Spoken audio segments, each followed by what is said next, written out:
had to put it there, because when Al Pacino got it, it went like that. And so it's better to have it like that. But shit, and I never swear. Can I just say, Meryl Streep, I've just loved you. I've always loved you. I don't know what it is, but you're a beacon of excellence and warmth and generosity, but you've been my guiding light. So to receive this from you, you have no idea. My husband will attest, my parents will attest, it's always been you, and no one can touch you.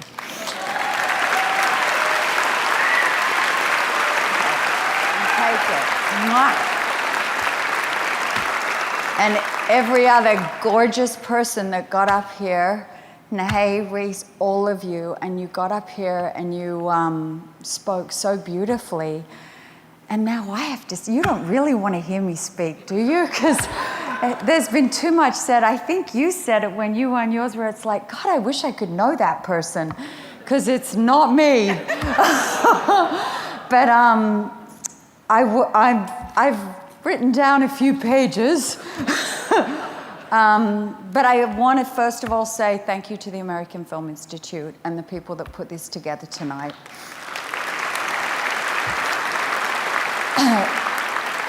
Unbelievable, because you work tirelessly to keep film alive. And I celebrate you and thank you. And thank you because it's important and it's necessary and indelible. So, onward, as David would always say to me. The path to this sort of astonishing room tonight began in Australia with my sister, who's here, and we were raised by parents that let us be who we were. From the minute we were born, we were allowed to just be who we were, which is so important because we were challenged, we were listened to, and we were allowed to just be. And for me, that was being allowed to act in local plays and to do theatre. And my family also allowed me to read books, to read any books I wanted. And that is very important. And often those books were payment for the plays that I was in because I was too young to be paid money. So I was paid in books. And I would choose plays. And I would read them voraciously. And I would read Chekhov and I would read Ibsen. And that was the most beautiful payment. I'm still happy to be paid in books. Or maybe. I'll take a paycheck and buy the books. But my family also allowed me to dream and exist in my imagination. And they were a family that had no idea that I would be what we call in Australia WAG school, but basically that was be absent. And I would sneak out and I would go and watch films. And I would then forge their signatures, please don't do this, Sonny, Fief, on the absentee form for school. And I would, literally, that was how I went and saw Clockwork Orange and so many films that I would never have been allowed to see. And that was my classroom. I started work at 14. So I didn't have the wayward teenage years. And it doesn't hurt because I met a woman who was also in her formative years, Jane Campion. She was doing student films, and she came to the local theatre that I was performing in, and I think I was doing Sweet Boat of Youth at the time. And she said, I want you to be in my short film. And I read it and I went, I don't like it. So I've learned, be careful who you say no to. Because I actually then became, she was so good because she still said, but I want to be your friend. And we became friends for life. And I've subsequently learned you don't turn down Jane Campion, ever. I was born, as has been said, in Honolulu, Hawaii, which gave me my American citizenship, but I am an Australian girl. And I have wanted to explore the world. And I dreamt of doing that. And acting is the perfect career for that. But it is a nomad's life. So you actually go where the work is, and you go where you can earn a living, and where there is opportunity. And so you try, and you try, and you try, and you try and get a role, and you hope that someone's going to cast you in their film. And I was lucky. I was incredibly lucky. And I came to America, and even though I'd had some work, I still was auditioning. I was auditioning for films. I was relying on the kindness of friends, as well as strangers. And a lot of those friends, though, are in the room, and I would sometimes sleep on their floors, on their sofas. I would sometimes have them give me a lift to an audition, because when we were growing up, as Nay said, it was really expensive to get a cab. And if you got a cab to an audition and didn't get it, then that meant you couldn't have dinner that night, kind of thing. And I was like trying to also pay for hotel rooms to stay, and then having to go back to Australia and get more money and try to come back. So I just want to say thank you to all those people that are in the room tonight who did that for me, and there's a lot of you, and I know exactly who you are. And the other thing that would happen as Australians is we would support each other, because when one of you gets a job, it's like, oh my God, you got a job! And they would all celebrate you, and it was just pure magic. And then, of course, what happens is you meet your director, you meet the writer, you meet the producers and all the other people, and then you meet the actors, my tribe. I just love actors. There's only one person clapping for that? Come on! And you see how they work.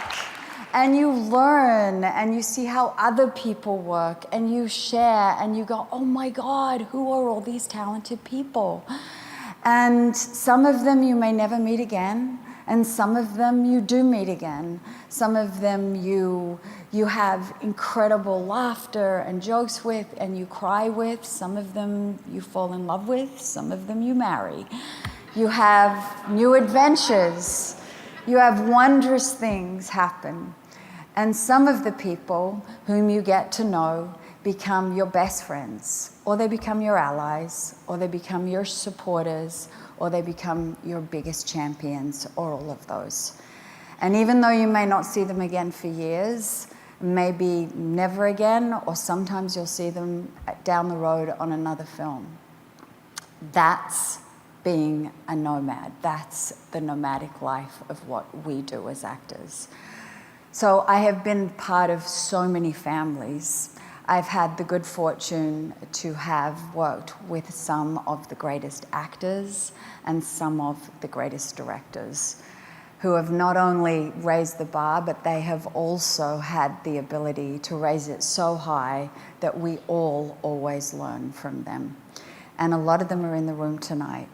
They take you in, they teach you, they take you under your wing, and then they blow your mind.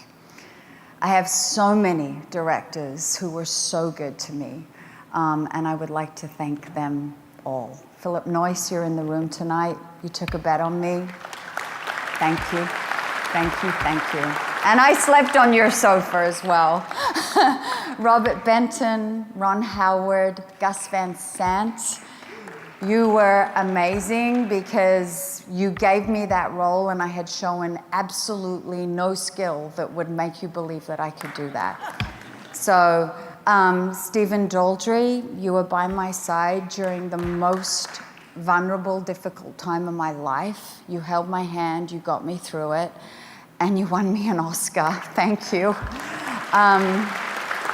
Lars von Trier, Alejandro Amenabar, Jonathan Glazer, Noah Baumbach, Mimi Leader, John Cameron Mitchell, Rob Marshall, Lee Daniels, Jonathan Levine, Philip Kaufman, Director Park, thrilling, wild, amazing. Can you believe this list? But it goes on. Paul King, Werner Herzog, Garth Davis, Susanna Bier. I mean, come on. Yorgos Lanthimos, Sofia Coppola, Karin Kusama, Jay Roach, Billy Ray, Harold Becker, Ryan Murphy, Richard LaGravenese, and Aaron Sorkin. Thank you. Thank you to all of you. You all took a bet on me.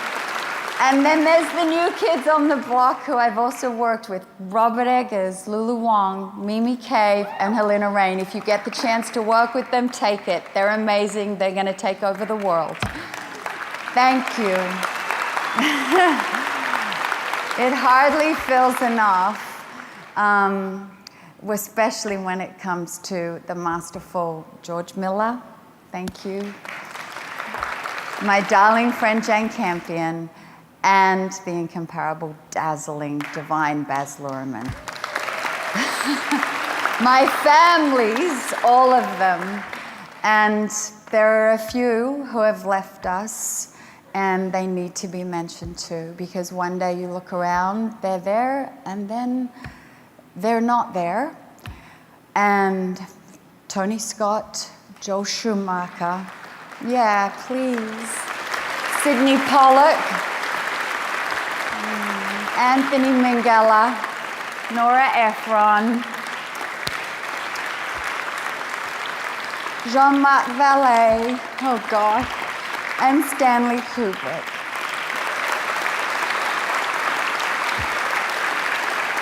Thank you, Stanley. May they live on. May they live on in beauty, in spirit, and in all of our imaginations forever.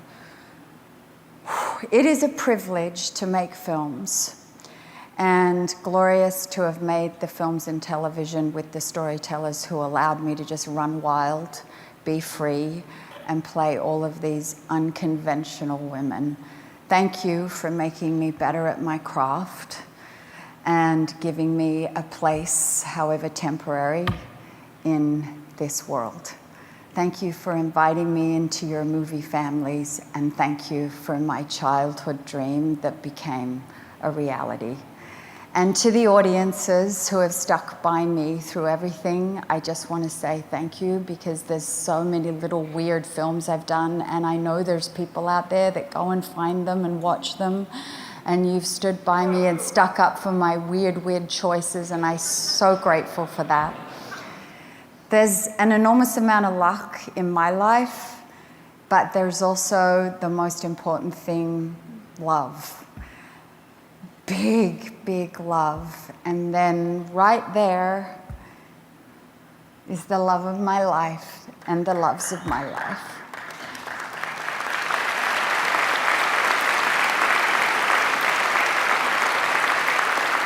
My daughters have never been anywhere publicly with me on a red carpet. Tonight was their first night, so they're here. Sunday and Faith. My mama, who can't be here, but they said there's a live stream available for her and she's watching it, so I hope then that's what I love about technology. And my papa, who isn't here, but I feel him every day. And then there's all my nieces and nephews and my sissy aunt, my beautiful aunt, and her husband, who's our family now. And I am really, this is all because of you, and I love you so much. So there's no place like home, as they say. Click, click, you're my home. And thank you for flying halfway across the world. I'm going to shut up in a minute. I like to think that I'm getting started, but it's not true, because really, let's just hope I'm in the middle. I've got my fingers crossed. There's so many more exciting young directors and writers and voices that are completely original and need to be heard. And they have a lot to say. We need to give them the chance to say it and to hear them. And I am here. I'm ready to roll up my sleeves. As you see, Meryl and I are always ready to roll up our sleeves. Give whatever we've got, whatever power, whatever help to help you, so that we can get there. I am I am here always to support those voices. So, if we get a chance to do something together, that would be great. I think it was Andy Warhol who said, make art, let others decide whether it's good or bad, and while they're deciding, just make some more. Well, that's what I do. So I believe art can hurt, but it can heal, and love does win, and film is forever. And I am so, so grateful to all of you for tonight. Thank you.